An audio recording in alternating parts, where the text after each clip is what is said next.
The Oscars are coming up. Yeah. Who's hosting? Is it Jimmy Kimmel again? Jimmy again? Probably another Jimmy. Maybe Jimmy Fallon? Is it? I don't know. I have no idea. I don't know either. I feel like... Wait, can someone fact check us? You want us to look it up? Yeah. Yeah, I can check really quick. It's a hard job to do, but also... The host is Conan O'Brien. Oh. I'm good with that. Yeah. Fun. I don't know. The Oscars I have such a mixed feelings about, which we will be diving into. Yeah. Yeah. Award shows in general, like... With our genre, we need our own award show. Yeah. Horror themed. Horror award show. Yeah. That's a great idea. We should do that. And it could be every subgenre because there's so many. Yes. And it wouldn't be done like Razzie style. It would just be celebrating all horror. It doesn't have to just be smart horror. There is a online award show from Dead Meat, the YouTube Oh. channel. They have like the Dead Meat Awards, which is like best kill, best special effects for Yeah. horror. It's a whole thing. They do really good work with it. Horror needs to be taken seriously. James and Chelsea, if you're looking for guests, we're happy to help with that. Wouldn't mind. We could be presenters. Oh my God. Yeah. Who are you wearing? Oh my God. Yeah. I wouldn't even know how to answer that. Like, I just guess we'd probably thinking- just go to Goodwill. Yeah. Knowing us. was it like Lana Del Rey or somebody who went to an award show with an outfit that she had just bought from the mall? I think so. I don't know. Someone. I remember. I someone remember doing that story. Yeah. Or maybe it was No, it can't be Lady Gaga. I don't remember. No, Lady Gaga, she puts a shows lot up. of Yeah. That meat dress. Mwah. Oh my God. Yeah. It literally ate. Yeah.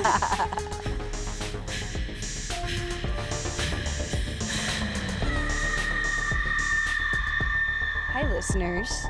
My name's Becky, Hi, my name is Sahiti. and this is Final Girls Guide. You're tuning in for more horrifying content, and today we're diving into the Oscars. Ooh. Scary. Scary for us. So this week our pick of the week is obviously The Substance.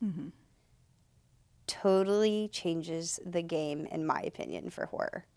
It's the first time in years, well, since Get Out, I believe, that a horror movie has been up for any awards, unless you count The Shape of Water, which I've gone back and forth if I consider that kind of horror-esque. Yeah. Especially because it's Guillermo Del Toro. Del Toro, yeah. And he's so well known in the horror world. But I feel like, what will we call them? The critic snobs? Let's just call them the critics in The case someone is critics.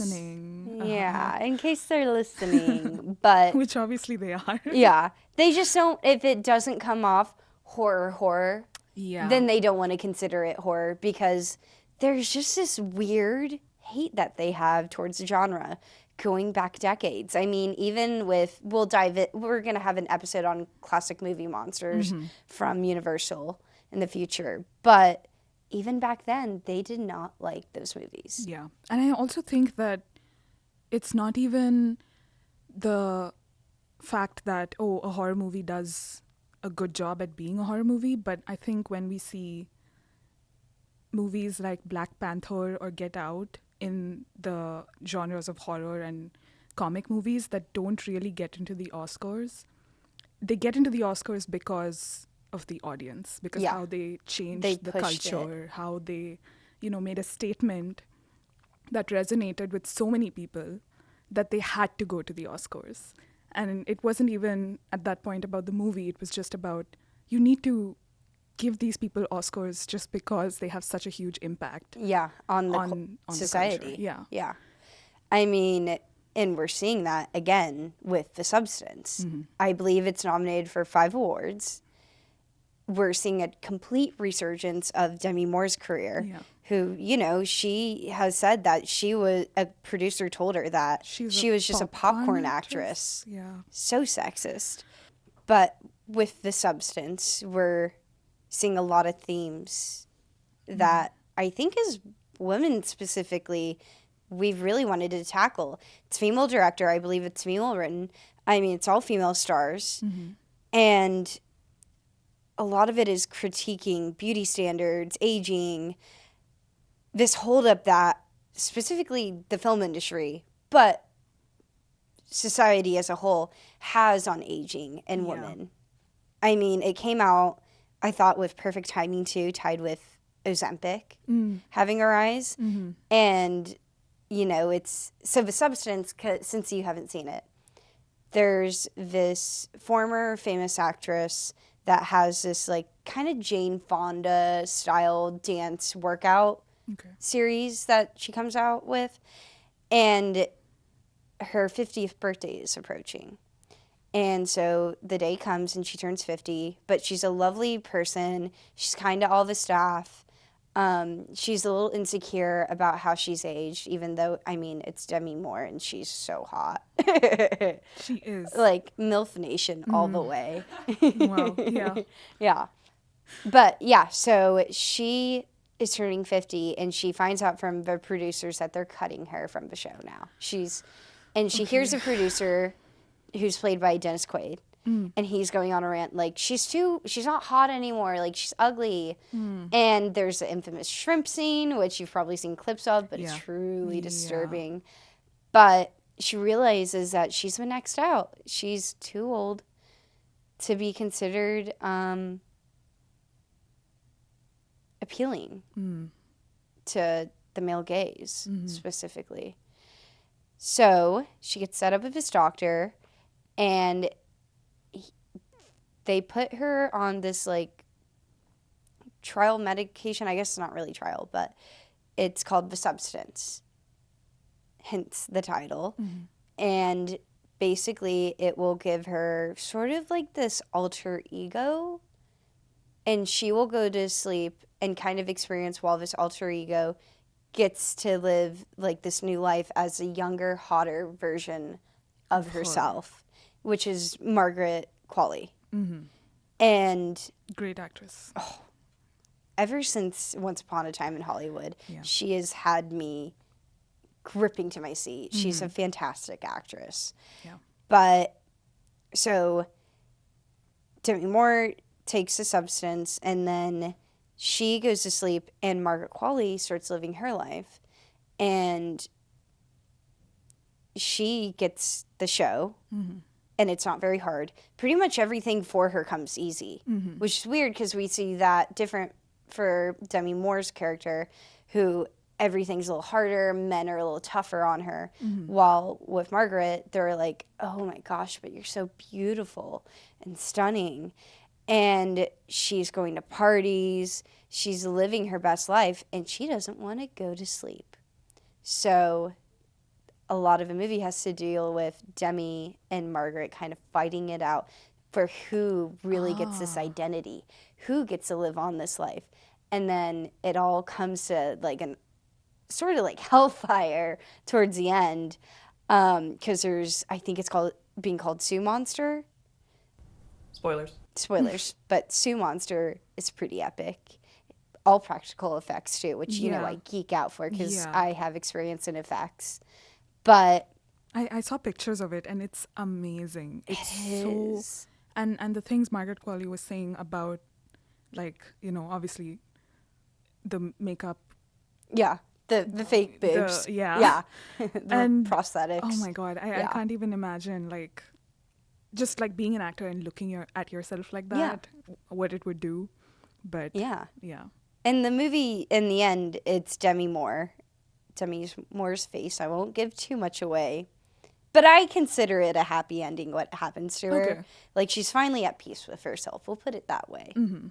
You guys can tune in to see what I mean. Yeah. I definitely want to watch it. Like, I've heard so much about the movie, and I think even in, like, I would say the Indian film industry, so many times we see that there's this shelf life with actors. Yeah. And the actresses have a different shelf life, and it happens in Hollywood and many film industries for sure, but it's wrong.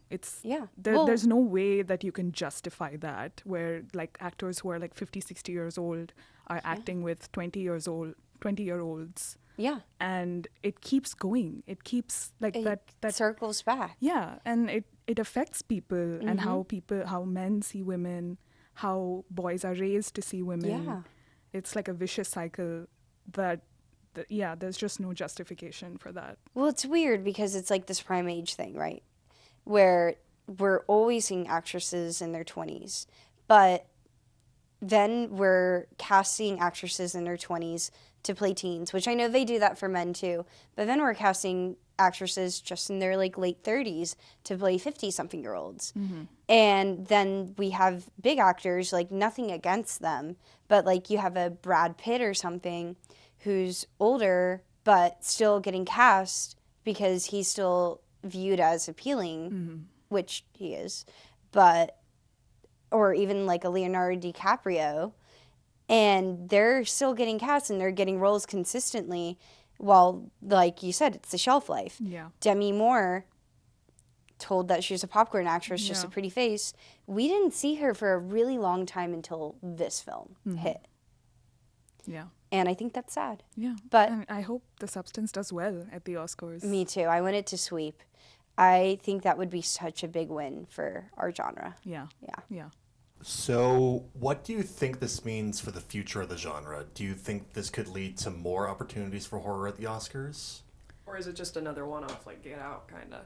It has to do really well with an audience first for it to be considered with the Oscars. Because, yeah, even generally speaking, like even in my life, a lot of people don't watch horror and they expect certain things from horror. And there's all of these like, Deeper nuances. Yeah, all of these other that they don't things. realize are there. Yeah. Yeah. And so, I don't know. I would hope that horror gets its moment to shine at the Oscars with a category or, you know, something where it's not just... like just pay attention to it more. Yeah, yeah. Like really watch it, analyze it the way that they, I mean, how many times are they going to nominate a freaking movie about World War II?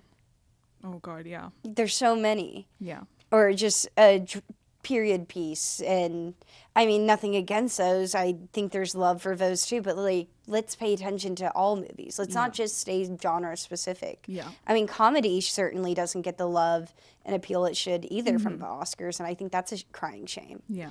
But I'm on the opposite end of this boat. I'm optimistic about it because I think, and we're going to get into it later in this episode, if you look at the time of how much time it took between different films, it's essentially usually like at least a decade that a horror film got to get nominated, like one after the other. Get Out, I mean, it is almost 10 years. Yeah. It's approaching because I think it's 2017. Yeah. But, right? Yeah. Yeah. Because I was in high school. Whoa. Yeah.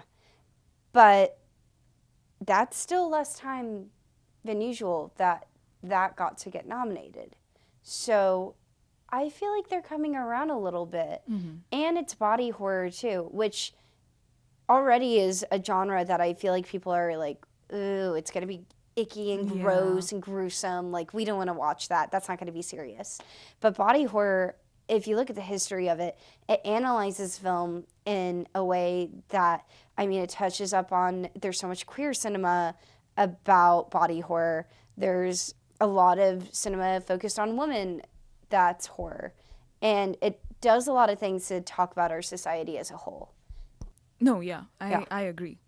I think, yeah, realistically, I can't wrap my head around the fact that maybe it'll get, you know, maybe horror as a genre Will be taken will be seriously. taken seriously. But yeah, I agree. I think there's, you know, a wave of horror that's Approaching. getting more appreciated. I think it'll be less time between, I guess is Yeah. what I'm trying to say. Yeah.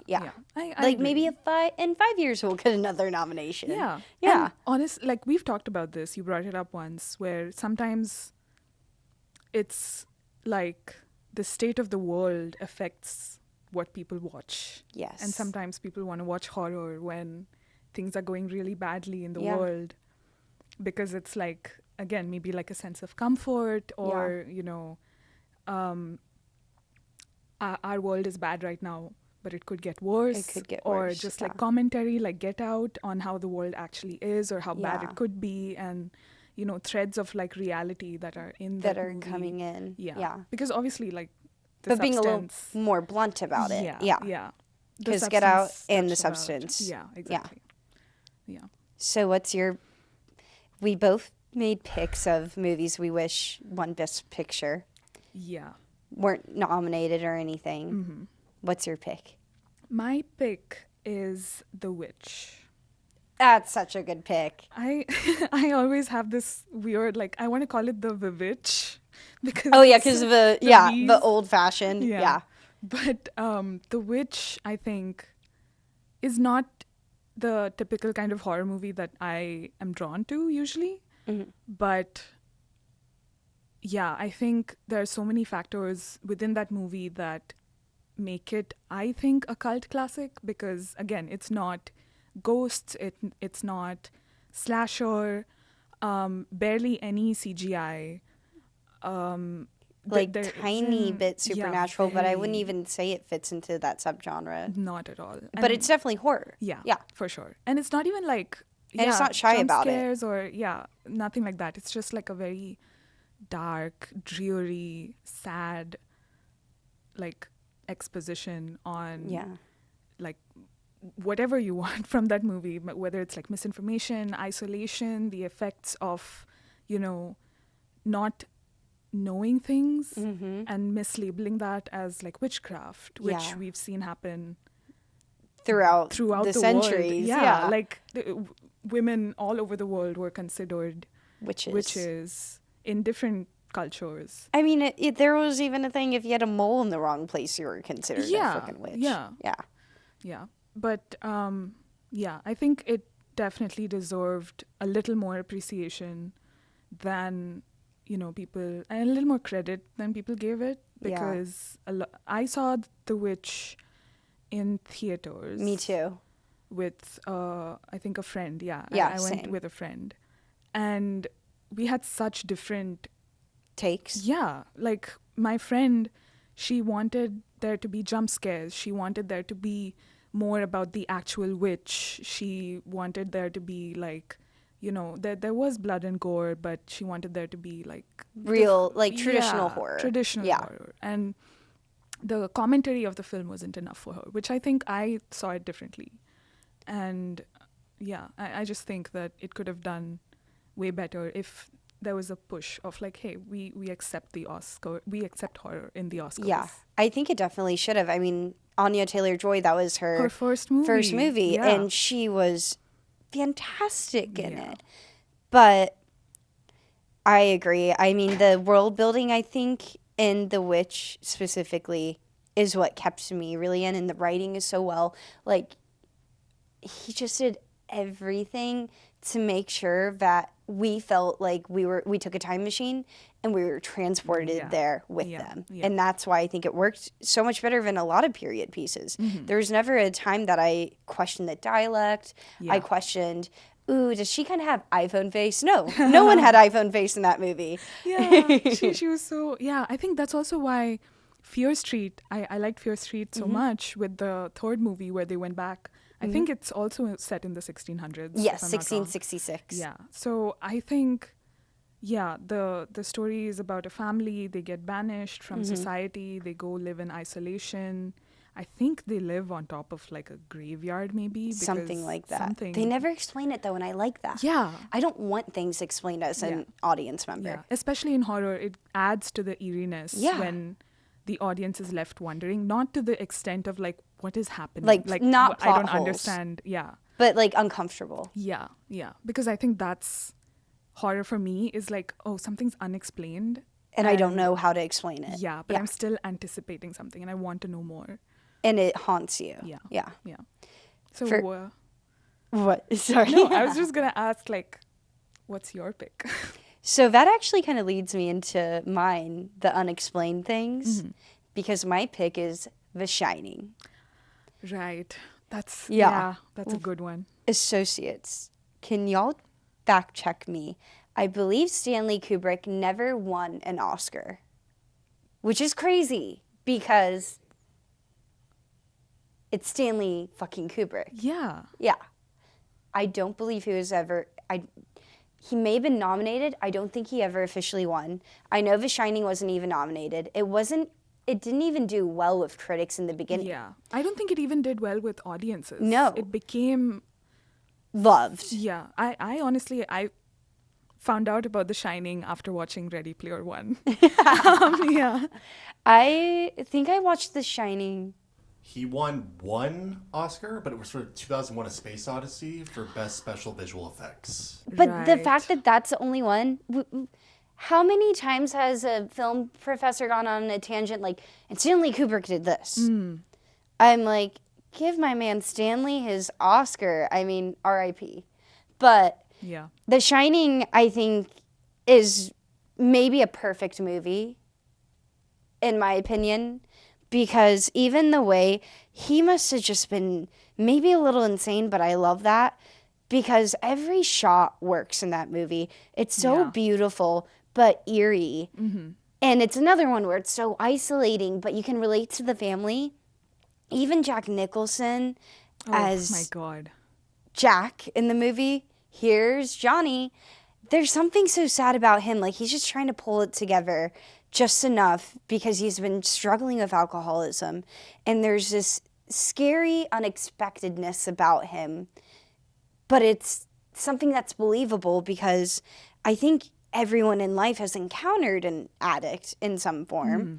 And, you know, that's a tricky journey to go on, especially when you're trying to raise a family. Yeah. And so you have Wendy, who, I mean, very underrated performance. Rest in peace to Shelley Duvall. She's incredible in the movie. And she's just trying to do the best she can, but she's so scared of Jack because things have happened in the past. And again, it's never fully explained. Like, we know he pulled Danny's arm out of socket, Right. Yeah. but there's not much more. And even with the chef, there's not a lot Yeah, explained there's no about his character, his backstory. And I love that because it's just this perfect equation of everyone is just slightly on edge enough that shit's going to hit the fan. And it does. Yeah. And then, yeah, we have these unexplained things similar to The Witch that happen. Like the very infamous blowjob scene with the dude in a suit and the guy in, I can't remember if it's a bear or puppy costume. Really weird. Yeah, I can't remember. Yeah. It's stuck with me. But I like that it was so random and out of nowhere. And then the lady in, is it room 309? 209? Double check. Fact check me. We also have some fact checks on awards Yeah. that this movie won. It was nominated for Razzies. Oh, wow. Yeah, I think I did. I think I did know that. Worst Director and Worst Actress for Shelley Duvall, The two things Of you pointed out. course.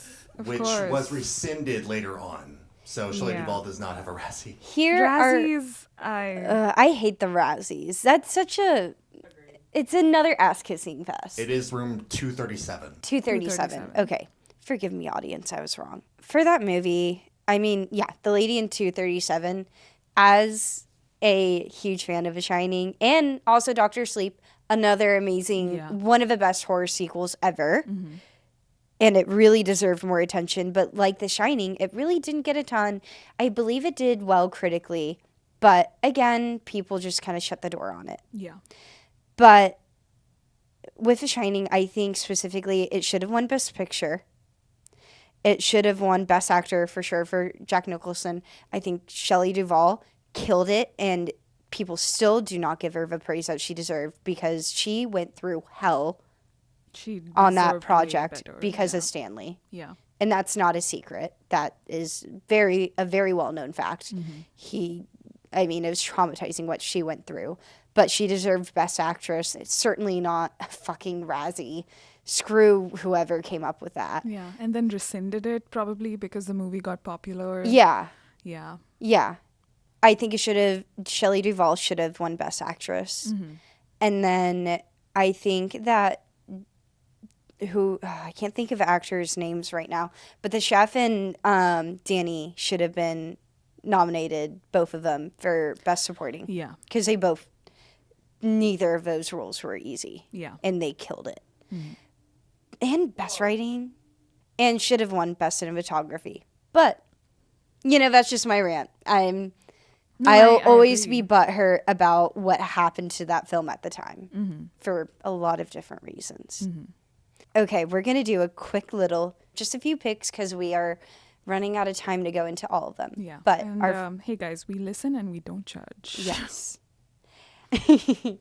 Our first one is 1970, The Exorcist. Lost to some movie called The Sting. But it really just baffles me that there isn't a separate category, All right. And then Silence of the Lambs. I don't know who it beat, but it did win. Which win is a win. deserved. Should have won. Now, I know there's controversy if it is a horror movie. I would say yes. Well, it's cannibals. Yeah, Is there anything scarier? And was that also Anthony Hopkins? Yes. Jack Nicholson. Okay. No, Anthony I Hopkins. Yeah. They look Similar age. similar. Yeah. That's Sir on his name. They've got Sir Sir. Jack Nicholson. No, Sir Anthony Hopkins. I know. Jack Nicholson wasn't knighted. But that's Sir on his name. He was just a bachelor. But great win for horror. Finally, the one we're going to talk about, we have The Sixth Sense nominated, which I didn't realize until we did the research that it was nominated for Best Picture. But it lost to what I know is beloved by a lot of people, American Beauty. To be honest, I'm not the kind of person who looks to the Oscars for movie recommendations. Same. Because so many times it's like, it seems like their picks, like I said before, Get Out and Black Panther and other movies like Wicked get into the Oscars because the audience love it so much. And some movies just, they are good movies, but I don't know. I think there needs to be a separate category, or, we have so many different categories for international films that do well, and they have a separate category, or, whatever it is.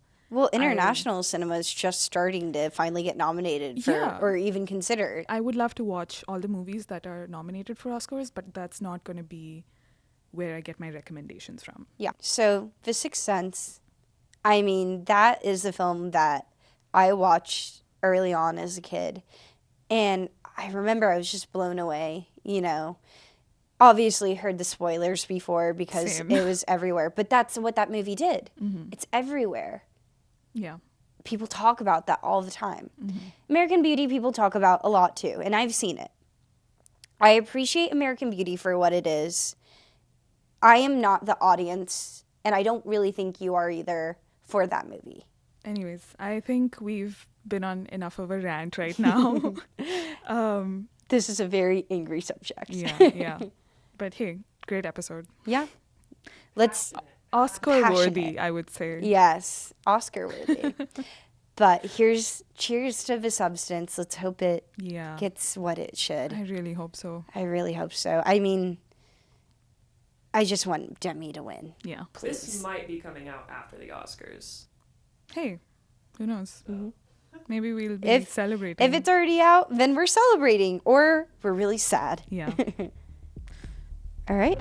Well, I'm Becky. And I'm Sahiti. Stay alive till next time.